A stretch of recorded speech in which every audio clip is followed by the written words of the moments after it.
Hello viewers, मेरा नाम doctor Tariq Naseem है। मैं as a senior urologist Max super speciality hospital Dehradun में अपनी सर्विसेज देता हूँ। I am trained at premier institutes of India like KGMC and JIPMER Pondicherry.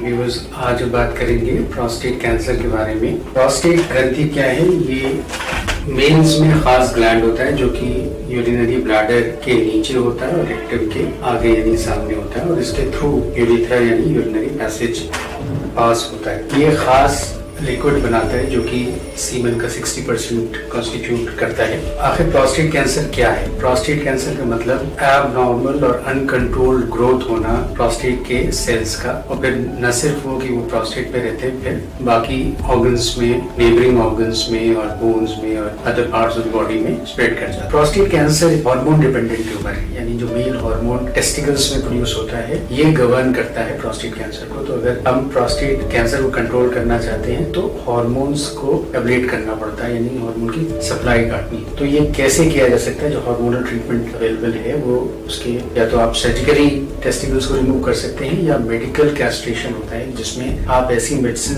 दें जो कि ब्रेन पे एक्ट करती हैं और वहां से जो स्टिमुलस बनता है टेस्टोस्टेरोन प्रोडक्शन के लिए, तो LHRH एगोनिस्ट आप दे सकते हैं, जिससे कि LH जो कि ल्यूटिनाइजिंग हार्मोन होता है टेस्टिस से टेस्टोस्टेरोन बनाने के लिए, वो बनना रोक देता है, या LHRH एंटागोनिस्ट दे सकते हैं। एगोनिस्ट के एग्जांपल्स हैं लिप्रोलाइड, ट्रिप्टोरेलिन और कोसेरेलिन। इसके अलावा और भी हार्मोनल एब्लेशंस हैं, लेकिन जैसे कि बायोटेरोन, जिसमें कि आप एड्रीनल ग्लैंड से जो एड्रीनल एंड्रोजन्स बनते हैं उसको आप रोक सकते हैं। इसके अलावा एंटी एंड्रोजन्स दे सकते हैं जो कि जो एंड्रोजन्स होते हैं जिन रिसेप्टर्स पे एक्ट करते हैं उन रिसेप्टर्स को ब्लॉक किया जा सकता है। एंटी एंड्रोजन्स में ग्लूटामाइड, बाइग्लूटामाइड, निलूटामाइड ये शामिल हैं। आजकल जो खासकर एंजालूटामाइड इस ग्रुप का सदस्य है। इसके अलावा और ऑप्शंस भी अवेलेबल हैं, जैसे कि आप एस्ट्रोजन्स दे सकते हैं, डाइथाइलस्टेरोल या कीटोकोनाजोल दे सकते हैं। कीमोथेरेपी का भी एक